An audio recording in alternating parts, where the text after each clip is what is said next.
Hello everyone, how are you all? I hope you all are doing good and doing fantastic. All right, and most importantly, you all are staying safe at your homes. All right, so let's begin with the introduction first. Myself, Tasha Thakur, and I will be teaching you business law. Got it? तो चलिए आज से हमारा सफ़र शुरू करते हैं of business law. Got it. सबसे पहले हम लोग गाइस चैप्टर 5th से स्टार्ट कर रहे हैं. Chapter 5th that is companies act 2013. Got it. सबसे पहले हम लोग कहाँ से स्टार्ट करेंगे? Companies act 2013. ऑल राइट, चलिए गाइस. सबसे पहले आप लोग को एक वर्ड का मतलब समझना जरूरी है, that is companies. What do you mean by company? ठीक है, अब देखिए सीधी सिंपल सी बात है.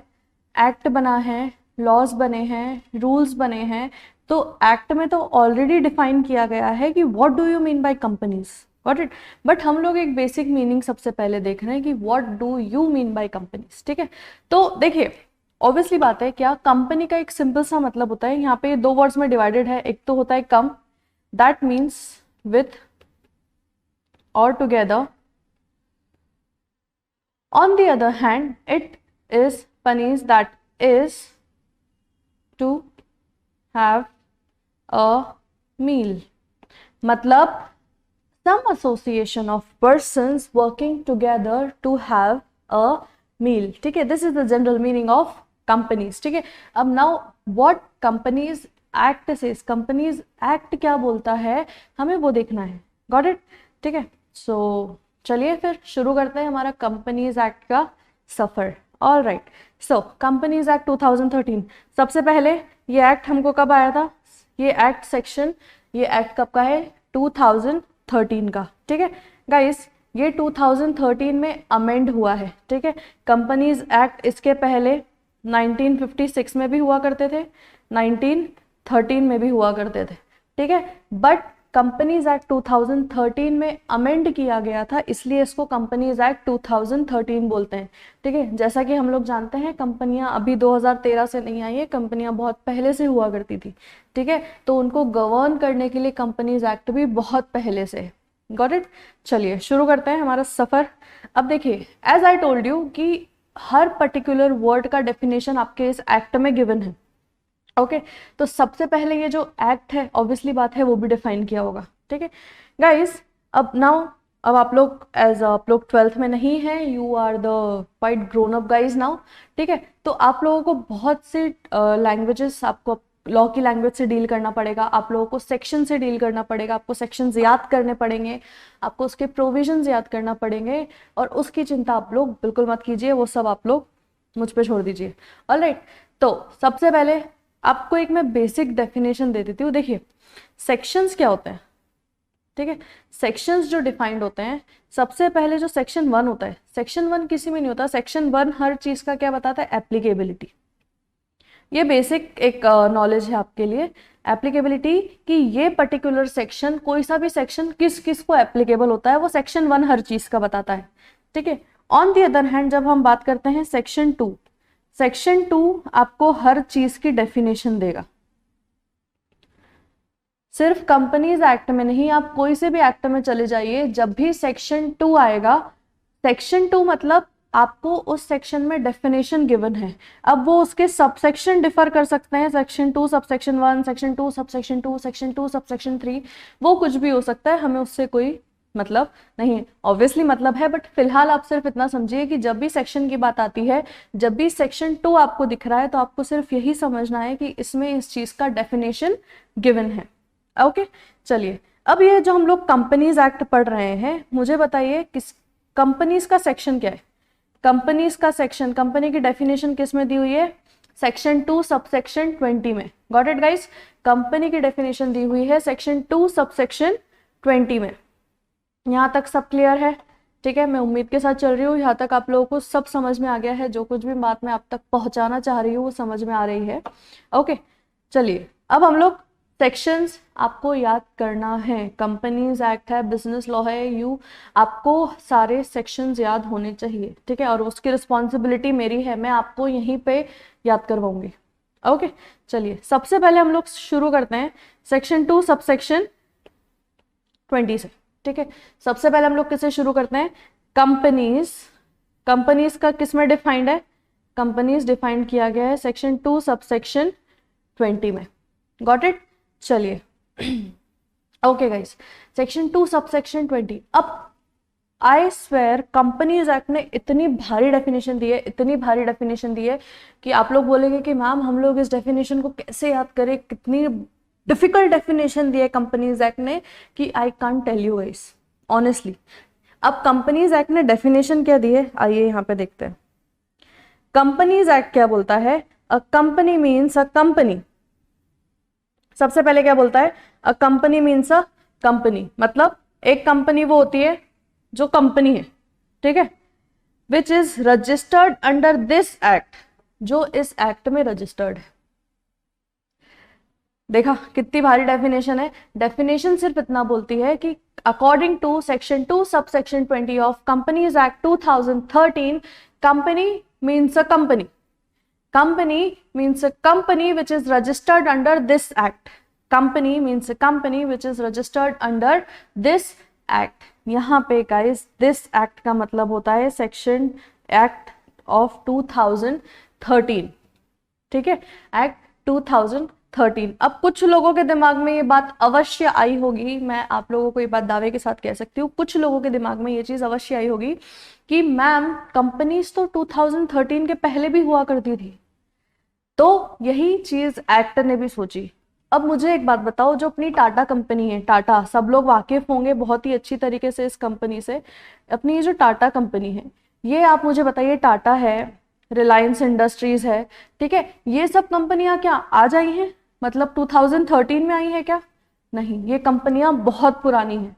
तो इन पे कंपनीज एक्ट नहीं लगेगा क्या? या ये कंपनियां फिर कंपनियां नहीं है क्योंकि इसमें तो लिखा है अंडर दिस एक्ट। ठीक है, तो इस चीज को भी एक्ट ने क्लियरिफाई किया है और उसने अपनी डेफिनेशन को थोड़ा सा एक्सटेंड किया और क्या बोला? और any other previous laws. Company, okay, सबसे पहले पूरी डेफिनेशन देखते हैं। ठीक है, पूरी डेफिनेशन क्या बोल रही है?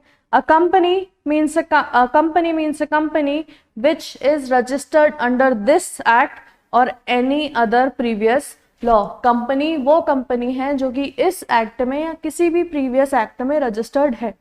Got it guys? कोई डाउट? कोई भी डाउट है then please do let me know, we are always available for you guys. Okay, कभी भी कुछ भी डाउट आता है।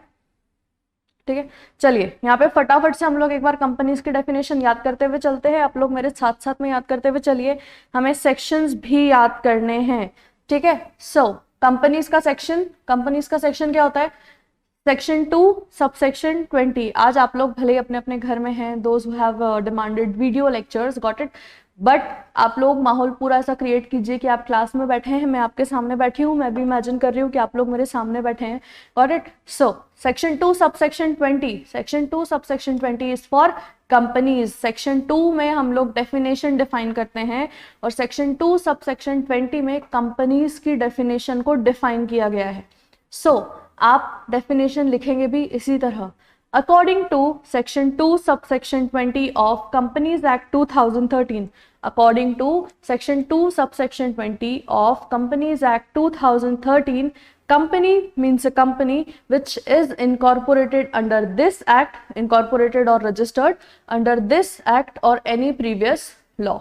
ठीक है, I hope कि आपको इस पर्टिकुलर चीज का मतलब समझ में आ गया होगा कि इस एक्ट में रजिस्टर्ड है या पिछले किसी एक्ट में। जैसे 1956 में भी कंपनीज एक्ट हुआ करता था, 1913 में भी कंपनीज एक्ट हुआ करता था, इन सबको अमेंड करके फाइनली 2013 में एक एक्ट बना है, इसलिए उसको कंपनीज एक्ट 2013 कहा जाता है। Got it?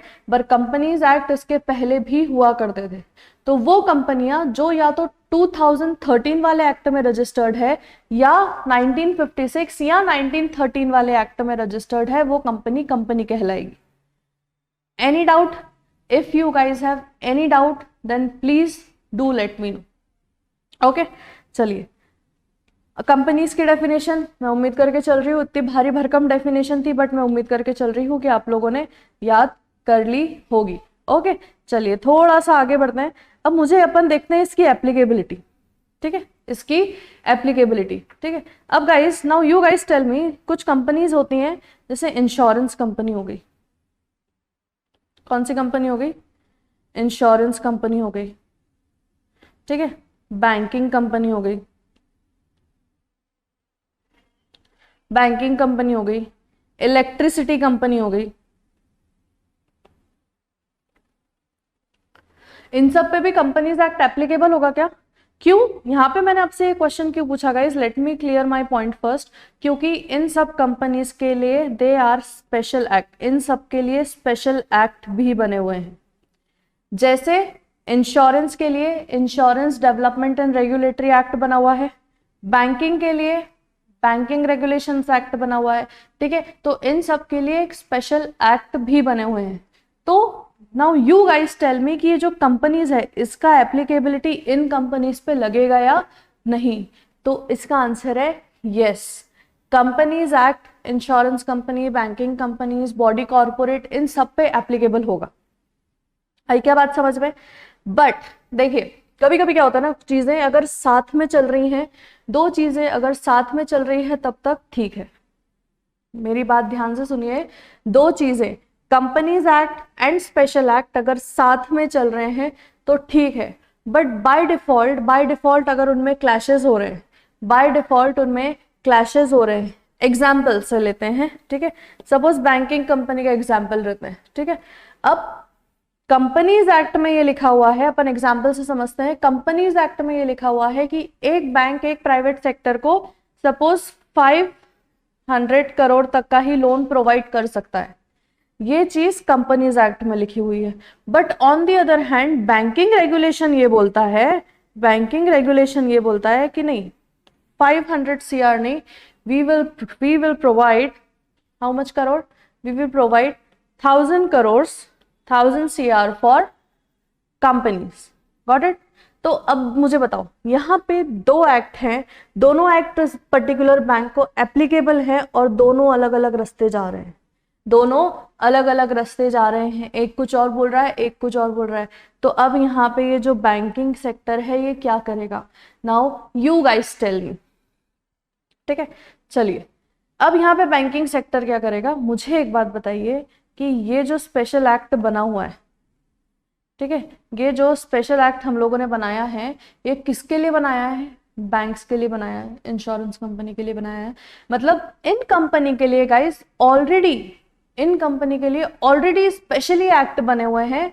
तो जब भी कभी ऐसी सिचुएशन आएगी कि दो एक्ट आपस में क्लैश हो रहे हैं या दो एक्ट आपको अलग अलग रास्ते पे ले जा रहे हैं या दो एक्ट अलग अलग बातें कर रहे हैं, तो आप स्पेशल एक्ट की सुनोगे। क्यों? क्योंकि वो एक्ट स्पेशली आपको ध्यान में रखे हुए बनाया गया है, उसके rules specially insurance, banking, electricity, आपकी पर्टिकुलर टाइप ऑफ कंपनी को ध्यान में रखते हुए बनाया गया है। यहां तक मैं उम्मीद करके चल रही हूं आप लोगों को मेरी बात समझ में आई होगी, ठीक है।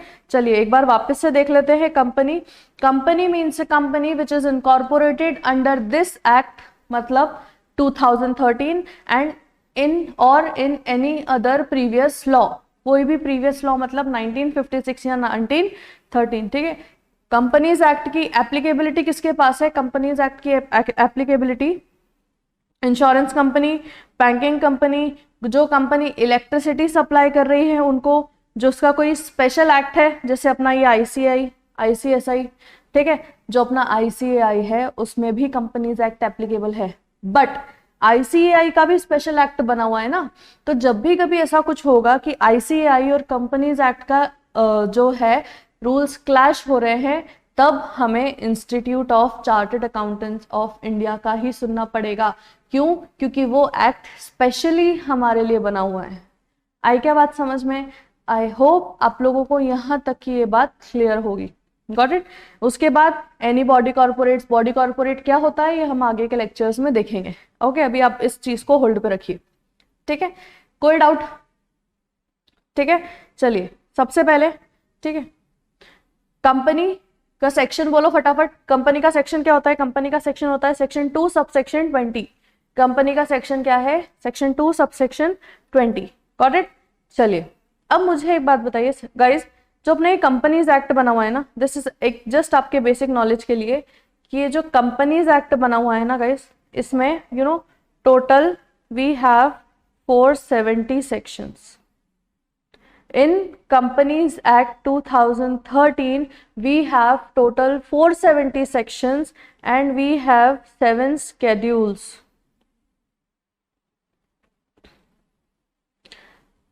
इन CA फाउंडेशन आप लोगों को सिर्फ 4 से 5% का कंपनीज लॉ एक्ट दिया हुआ है. ठीक है, कंपनीज एक्ट बहुत वास्ट है. इन CA फाउंडेशन हमें CA फाउंडेशन में सिर्फ 4 से 5% का कंपनी लॉ पढ़ना है, बट पूरा बेसिक्स पढ़ना है. Got it? पूरा बेसिक आप CA फाउंडेशन में कंपनीज एक्ट का पढ़ेंगे. कोई डाउट है? ठीक है, चलिए अभी हम लोगों ने क्या देखा, कंपनीज एक्ट क्या होता है, कंपनी की डेफिनेशन हम लोगों ने देखी. According to companies act 2013 of section 2 subsection 20, company means a company which is registered under this act और एनी अदर प्रीवियस लॉ. और हमने उसकी एप्लीकेबिलिटी देखी. एप्लीकेबिलिटी किसको है? इंश्योरेंस कंपनी को है, बैंकिंग कंपनी को है, इलेक्ट्रिसिटी सप्लाई कंपनी को है, कोई भी स्पेशल एक्ट कंपनी हुई जैसे ICAI, ICSI हो गया, कोई भी बॉडी कॉर्पोरेट. ठीक है, अभी तक हम लोगों ने इतना देखा. मैं उम्मीद करके चल रही हूँ कि इतना आपको क्लियर होगा. अगर कहीं पे भी कुछ भी डाउट है then please do let me know. Got it? चलिए अब थोड़ा सा हम लोग यहाँ पे आते हैं कंपनीज के फीचर्स की तरफ. Got it? हम लोग थोड़ा सा आगे बढ़ते हैं कंपनीज के फीचर्स की तरफ. ठीक है, चलिए अब कंपनी के फीचर्स को यहाँ पे मैंने एक शॉर्ट मेमोरी ट्रिक दिया हुआ है. वो मेमोरी ट्रिक क्या है? That is CLAPS, claps. Companies को मैंने एक सिंपल सा मेमोरी ट्रिक दिया हुआ है, दैट इज क्लैप्स. ठीक है, here C is for, okay, here C is for common seal. Got it? C is for क्या होता है हम लोग एक एक चीज डिटेल में देखेंगे, बट फिलहाल के लिए आप ये मेमोरी ट्रिक याद रखेंगे. ठीक है, फीचर्स ऑफ कंपनीज का मेमोरी ट्रिक क्या है? क्लैप्स. क्लैप्स मतलब C for common seal, L is for limited liability, L is for limited liability, A is for artificial juridical person. क्या होता है ये सब हम पढ़ेंगे. अभी इतना ज़्यादा कंफ्यूज होने की ज़रूरत नहीं है. बहुत ही भारी भरकम वर्ड लग रहे होंगे कि बाप रे क्या क्या लिखा हुआ है, हम लोग सब पढ़ेंगे. So just chillax. ठीक है, no need to fear when I am here. Okay, next is P for perpetual succession. अपनी अल्फाबेट्स चेंज करने की तैयारी कर लीजिए आप लोग. P for perpetual succession and S is for separate legal entity.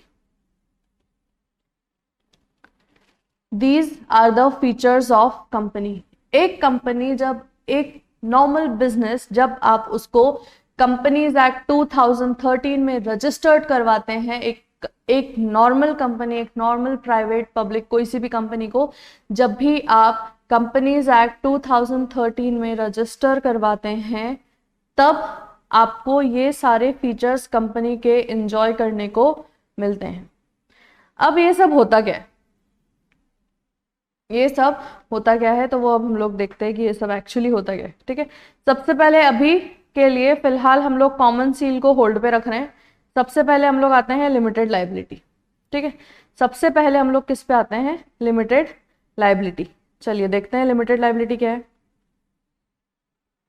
Okay, liability मतलब क्या होता है गाइस? आप लोगों को लाइबिलिटी का मतलब बताएं. लाइबिलिटी मतलब रिस्पॉन्सिबिलिटी, लाइबिलिटी मतलब दायित्व. ठीक है, आपकी क्या कैसी क्या रिस्पॉन्सिबिलिटी है अपनी कंपनी को लेकर. ठीक है, दिस इज कॉल्ड लाइबिलिटी. हम लोगों को बेसिक लाइबिलिटी का मतलब पता है. ठीक है, अब यहाँ पे हम लोग बात कर रहे हैं लिमिटेड लाइबिलिटी की. यहाँ पे हम लोग किसकी बात कर रहे हैं? Limited liability. ठीक है, यहाँ पे गाइज मैं आपको एक थोड़ा सा ब्रीफ डिस्क्रिप्शन देती हूँ ताकि इसमें ना 3 टाइप की आपकी कंपनीज भी कवर हो जाएगी. तो वो हम लोग आगे सिर्फ एक basically we will just go through it once. ठीक है, बट हम लोग यहाँ पे थोड़ा सा इसको डिटेल में डिस्कस कर लेते हैं लिमिटेड लाइबिलिटी होती क्या है. ठीक है गाइज, सबसे पहले देखिए जो लाइबिलिटी होती है ना, दो पार्ट्स में डिवाइडेड होती है, ठीक है। लाइबिलिटी जो होती है वो दो पार्ट्स में डिवाइडेड होती है, एक तो लिमिटेड हो गई एंड दूसरी अनलिमिटेड। लिमिटेड और अनलिमिटेड। सबसे पहले मैं अनलिमिटेड लाइबिलिटी की बात करती हूँ, ठीक है। अनलिमिटेड लाइबिलिटी में क्या होता है गाइस, आपको नाम से पता चल रहा है। अनलिमिटेड मतलब जिसकी कोई लिमिट नहीं है। आपकी कंपनी में अगर आपकी अनलिमिटेड लाइबिलिटी है तो आपकी पर्सनल प्रॉपर्टी भी दाव पे लग जाती है। पर्सनल प्रॉपर्टी, घर बार, संसार, गाड़ी, हर चीज आपकी दाव पे लग जाती है। कहाँ? अनलिमिटेड लाइबिलिटी में। यहाँ पे जब तक आप कंपनी को संभाल नहीं लेते, जब तक आप अपनी कंपनी के सारा डेट नहीं पूरा कर देते, जब तक आप अपनी कंपनी का सारा कर्जा नहीं चुका देते, तब तक आपकी लाइबिलिटी खत्म नहीं होगी। फिर भले ही उसके लिए आपकी पर्सनल प्रॉपर्टी भी पूरी तरह से क्यों ना बिक जाए। Got it? This is called unlimited liability. उम्मीद करके चल रही हूं यहां तक एकदम स्मूथली, एकदम आराम से, कोई जल्दी नहीं, एकदम आराम से चल रहे हैं, ठीक है। उम्मीद करके चल रही हूँ यहाँ तक सब कुछ क्लियर है। जहां पे भी डाउट हो please do let me no guys. Okay, अब ये जो लिमिटेड कंपनी है, ये जो लिमिटेड कंपनी है ना गाइस, ये लिमिटेड कंपनी में भी दो टाइप की कंपनियां आती हैं। सॉरी, लिमिटेड कंपनी में भी दो टाइप की कंपनियां आती हैं। एक आती है लिमिटेड बाय शेयर्स और दूसरी आती है लिमिटेड बाय गारंटी। ये क्या होता है ये भी देख रहे हैं, ठीक है। ये क्या होता है हम ये भी देखेंगे। सबसे पहले शुरू करते हैं लिमिटेड बाय गारंटी से। चलिए शेयर से स्टार्ट कर देते हैं। Limited by shares, what do you mean by company limited by shares? मतलब आपकी लाइबिलिटी एक तो अनलिमिटेड हो सकती है, जहां पे जिस कोई लिमिट नहीं है, आपको पूरा पैसा देना है, आपका घर बार संसार सब कुछ दाव पे लग जाएगा। एक होता है अनलिमिटेड लाइबिलिटी। दूसरा होता है लिमिटेड, मतलब आप अपनी लाइबिलिटी को एक लिमिट तक रख सकते हो। वो लिमिट भी हम लोगों ने दो पार्ट्स में डिवाइड करी है, that is shares and guarantees. अब what do you mean by limited by shares, ठीक है। एग्जाम्पल से समझते हैं, ठीक है। वी हैव अ कंपनी, एक कंपनी है, सपोज करो ढोकला भाई प्राइवेट लिमिटेड। ये एक कंपनी है, got it, dhokla Bhai private limited. अब मैंने इस कंपनी के 15,000 शेयर्स खरीद रखे हैं। मैंने इस कंपनी के 15,000 शेयर्स खरीदे हैं। शेयर आपको पता है कंपनी का शेयर कैपिटल, जब कंपनी की कैपिटल को हम एक तो शेयर्स में बांटते हैं, दैट इज कॉल्ड शेयर, जिसके बदले में आपको डिविडेंड मिलता है, ठीक है। प्रॉफिट का एक शेयर मिलता है जिसे हम डिविडेंड कहते हैं, ठीक है। तो अब मैंने एक कंपनी के 15,000 शेयर्स ले रखे हैं, ठीक है। अब जब कंपनी को जरूरत पड़ेगी, जब कंपनी वाइंड अप करने वाली होगी, जब भी कंपनी को जरूरत लगेगी, तो कंपनी मुझसे कितने शेयर्स की डिमांड करती है। चलो ठीक है, अभी अपन बाद में देखते हैं। सपोज करो कि मैंने यहाँ पे कंपनी को 1000 शेयर्स में ऑलरेडी क्या कर चुकी हूँ, 1000 shares I have already paid. 1000 shares में कंपनी को ऑलरेडी पे कर चुकी हूँ, ठीक है। कोई doubt please do let me no, ठीक है। 10,000 शेयर्स में ऑलरेडी कंपनी को दे चुकी हूँ। अब बात करते हैं ये बचे 5,000 शेयर्स, 500 शेयर्स की, ठीक है। अब बात करते हैं इस 5,000 शेयर्स की। अब मुझे एक बात बताइए कि मेरा 15,000 शेयर्स मैंने परचेज करे थे, इसमें से 10,000 शेयर्स को मैं ऑलरेडी उसका पेमेंट कर चुकी हूँ। तो मुझे बताइए कि मेरी लाइबिलिटी अब कंपनी को पेमेंट करने की कितनी है, कंपनी को मेरी लाइबिलिटी पेमेंट करने की कितनी है। अब ये ढोकला भाई वाले मेरे घर पे आते हैं, ढोकला भाई वाले क्या करते हैं, मेरे घर पे आते हैं, बोलते हैं अरे अरे अपने शेयर्स का वो करो, हमको हमारी कंपनी इंसॉल्वेंट हो रही है, हमारी कंपनी बंद हो रही है, हमको जल्दी से कैसे भी करके आप वापस से 10,000 शेयर्स का पैसा दो। मैं बोली क्यों बे, 10,000 शेयर का पैसा कैसे दूं तेको? तो वो बोलता कि नहीं नहीं नहीं ऐसा नहीं, देना पड़ेगा। ढोकला भाई बोलता कि नहीं मेरे को नहीं पता, मुझे तो 10,000 शेयर्स चाहिए। तो मैं बोली अरे 10,000 काय को दूं, तेरे को मैं ऑलरेडी 10,000 दे चुकी हूँ ना, मुझे तो 5,000 ही देना है। बोलता नहीं मुझे नहीं पता, मेरे को नहीं पता, आप तो मुझे 10,000 पैसा दो। तो मैं उसको ये कंपनीज एक्ट का प्रोविजन लेके जाऊंगी, कंपनीज एक्ट का, उसको दिखाऊंगी कि ले पढ़ क्या लिखा है। कंपनीज एक्ट क्या बोलता है, लिमिटेड बाय शेयर्स कंपनी में एक मेंबर की, members are the owners of the company, ये बात आपको पता होनी चाहिए guys. Members are the owners of company, जो शेयर होल्डर्स होते हैं, shareholders are the members and members are the owners of the company, ठीक है। तो मेंबर की लायबिलिटी अगर लिमिटेड बाय शेयर्स है, अगर मेंबर की लायबिलिटी लिमिटेड बाय शेयर्स है, तो उस पर्टिकुलर मेंबर की लायबिलिटी कितनी रहेगी? Only of unpaid amount of shares. मेरी लायबिलिटी सिर्फ कितनी रहेगी? Only unpaid amount of shares. यहां पे मेरा अनपेड अमाउंट शेयर्स कितना है? 5000 का। कंपनी मुझसे सिर्फ 5000 शेयर्स डिमांड करती है, इससे ज्यादा कंपनी मुझसे शेयर्स डिमांड नहीं कर सकती। आई क्या बात समझ में? आई रियली होप यहां तक आप लोगों को सब कुछ क्लियर होगा। Got it? चलिए, कंपनी लिमिटेड बाय शेयर्स में एक मेंबर की रिस्पॉन्सिबिलिटी सिर्फ उसके अनपेड शेयर्स की ही रहती है। अब यहाँ पे सपोज करो, अगर मैं यहाँ पे 10,000 की जगह अगर मैं यहाँ पे 14,000 शेयर्स भी पे कर चुकी होती ना, तो मेरी लाइबिलिटी सिर्फ 1,000 शेयर्स की बचती। क्यों? क्योंकि वो मेरा अनपेड अमाउंट ऑफ शेयर्स है। आई क्या बात समझ में? कोई डाउट? चलिए, अब देखिए कंपनी लिमिटेड बाय गारंटी क्या होता है, ठीक है। यहाँ पे वापस से वी हैव हमारी कंपनी है, कौन सी? Dhokla Bhai private limited, again we have company, ठीक है। तो गाइस, जब मैं इस कंपनी में मेंबर बन रही थी ना, जब मैं इस कंपनी में मेंबर बन रही थी ना, तब मैं ना मतलब बहुत बड़ी बड़ी फेंक के आई यहाँ पे जाके, ठीक है। मैंने इस कंपनी को इतनी बड़ी बड़ी फेंक के आई ना इस कंपनी में जाके कि अरे तुम्हारी बहन खड़ी है इधर, ठीक है, जब भी जरूरत हो ना सिर्फ एक आवाज लगाओ, सिर्फ एक आवाज लगाने का मैं हाजिर हो जाऊंगी, जितना पैसा चाहिए बोलो उतना पैसा तुम्हारे मुंह पे फेंक के मारेंगे। बहुत बहुत बहुत बड़ी बड़ी फेंकी है, ठीक है। मैंने कंपनी को बोला, मतलब एकदम कि अरे कितना भी चाहिए, 1000 करोड़ 15,000 करोड़ कितना भी चाहिए, सिर्फ फोन लगाने का, ठीक है।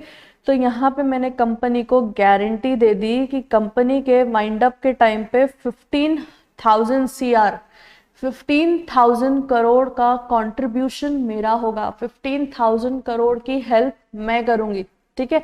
इतनी लंबी लंबी मैं जाके कंपनी के सामने फेंक आई, ठीक है।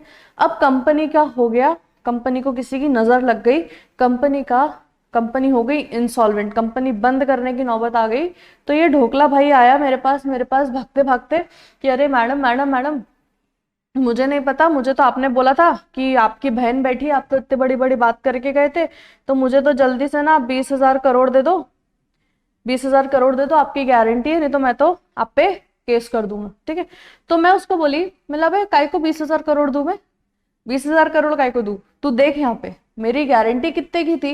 मैंने उसको फिर दिखाया कि कंपनी लिमिटेड बाय गारंटी कितनी होती है, आपकी लायबिलिटी सिर्फ इतनी है जितना अमाउंट का आपने गारंटी किया है। यहाँ पे मैंने गारंटी 15,000 CR की दी थी, तो मेरी लायबिलिटी भी सिर्फ 15,000 CR की ही बनेगी, उससे ज्यादा की मेरी लायबिलिटी नहीं बनेगी। आई क्या बात समझ में? Guys, company limited by shares and company limited by guarantee, बिल्कुल कंफ्यूज नहीं होना है आप लोगों को। देखो, कंपनी लिमिटेड बाय शेयर्स में आपको क्या करना है? Only unpaid amount of shares, आपकी लायबिलिटी कितनी रहेगी? Only unpaid amount of shares की।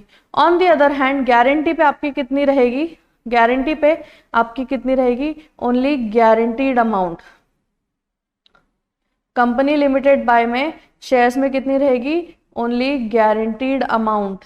जितने अमाउंट की आपने गारंटी करी है, जितने अमाउंट की तुम वहां जाके फेंक के आए हो ना, तुमको बस उतना ही पैसा देना है, पर उतना देना पड़ेगा, ठीक है। आई रियली होप कि आप लोगों को यहाँ तक सब क्लियर होगा। अभी तक हम लोगों ने एक फीचर्स देखा है कंपनी का, company limited liability. Got it? कोई डाउट? कोई भी डाउट है please do let me no, ठीक है। देखिए company, and I really want guys कि जो भी एग्जांपल्स मैं यहाँ पे देती हूँ ना, वो आप लोग समझने के लिए अपनी कॉपी में अपने नोट्स ऑलरेडी आपको प्रोवाइड करवा दिए गए होंगे। तो जो भी नोट्स या जो भी आप एक कॉपी मेंटेन करके चल रहे हो, ठीक है, तो उस कॉपी में आप ये एग्जाम्पल्स भी भले आप चाहे तो हिंदी में लिख लीजिए, कोई आपकी कॉपी चेक नहीं करने वाला है, बट आपके अंडरस्टैंडिंग के लिए जरूरी है, ताकि जब एग्जाम के टाइम पे जब आप प्रोविजन रीड करने बैठोगे, जब मैं आपके साथ नहीं होंगी, तब भी आपको एटलीस्ट ना ये एग्जाम्पल्स पढ़ के आपको प्रोविजन याद आएगा कि मैम ने क्या बोला था, या मैम ने इस प्रोविजन, हम एक एक चीज़ हम लोग एग्जाम्पल से समझेंगे, आपको बहुत इजीली समझ में आएगा सब कुछ। बट आई रियली वांट कि आप लोग वो चीज़ अपनी कॉपी में प्रॉपरली नोट डाउन करते हुए चलें। तो जब भी आप फ्यूचर में प्रोविजन रीड करेंगे, एग्जाम्पल रीड करेंगे, तो आपको ऑटोमेटिकली आपका प्रोविजन माइंड में रिकॉल हो जाएगा कि हाँ इसका ये प्रोविजन था, ठीक है। ऑन द अदर हैंड एक और चीज मैं चाहती हूँ आप लोगों से गाइस, कि जो आप अपने एक बिजनेस लॉ की आप जो एक प्रॉपर कॉपी मेंटेन कर रहे हैं, जो भी आप अपने बिजनेस लॉ की कॉपी मेंटेन कर रहे हैं, आई रियली वांट कि आप जो आपकी कॉपी का जो फर्स्ट स्टार्टिंग के जो 2 पेजेस होते हैं, स्टार्टिंग के 2-3 पेजेस आप ब्लैंक छोड़ दीजिए, 2-3 पेजेस छोड़ के आप लिखना चालू कीजिए, ठीक है। अब उन 2-3 पेजेस में हम लोग क्या करेंगे, उन 2-3 पेजेस में जो आपका पूरा बिजनेस लॉ है, जो आप लोगों का, जो कि आपका पूरा बिजनेस लॉ है, जितना भी आपका बिजनेस लॉ है, ये पूरा बिजनेस लॉ में जितने भी सेक्शंस हैं, जितने भी सेक्शंस हैं, हम लोग आगे उन 2 पेज में कोट करेंगे। तो ये आपको एग्जाम टाइम में थोड़ा सा इजी रहेगा कि आप सेक्शंस याद करते करते हुए आप प्रोविजन याद कर सकते हो, और एटलीस्ट ये रहेगा कि आपके पास पूरे बिजनेस लॉ के सेक्शंस आपके पास एक साथ रहेंगे, ठीक है। सो आई रियली वांट कि आप लोग ये चीज, ये 2-3 बातें आप लोग मेंटेन करके चलिए। एग्जाम्पल्स जो मैं लिखवा रही हूँ वो प्रॉपर आपकी कॉपी में होने चाहिए, कोई चेक नहीं करने वाला है, आपको आपकी ईमानदारी से आप लोगों को ये सब चीजें करनी है। और कॉपी में आगे 2-3 पेज आप ब्लैंक छोड़ दीजिए सेक्शंस के लिए। जैसे मैंने यहाँ पे कोई सेक्शन बताया, आप जाके वहां पे कोट कर दीजिए। जैसे अभी आज हम लोगों ने सिर्फ एक ही सेक्शन कराया, दैट इज सेक्शन 2 सबसेक्शन 20। तो आप लोग आगे अपनी, जैसे आपकी ये कॉपी का ये पेज है, ठीक है, यहाँ पे आपका पेज है, ये मार्जिन लाइन है, ठीक है, यहाँ पे आप लोग बनाएंगे सीरियल नंबर, सेक्शन और उसका प्रोविजन, ठीक है। तो यहाँ पे डालेंगे सब 1 section 2 subsection 20 is for companies, ठीक है। तो ऐसे ऐसे आप प्लीज अपने कॉपी में आगे सेक्शंस मेंटेन करते चलिए, ठीक है। तो आज के लिए, आज हम लोगों ने क्या किया, आज हम लोगों ने कंपनीज एक्ट की डेफिनेशन देखी, कंपनीज किस किस को एप्लीकेबल है, कौन कंपनीज एक्ट किस कौन कौन सी कंपनीज को एप्लीकेबल होता है, हम लोगों ने ये देख लिया। हम लोगों ने इसका एक फीचर समझ लिया of limited liability, got it. अब आगे का हम लोग अगले लेक्चर में कंटिन्यू करेंगे, आज के लिए यहीं पे रुकते हैं, ठीक है। चलिए, ऑल राइट, टेक केयर। और जब भी आपको ज़रूरत पड़े, कोई भी डाउट है, then please do let me know, we are always available for you guys, okay. चलिए, बाय बाय, टेक केयर।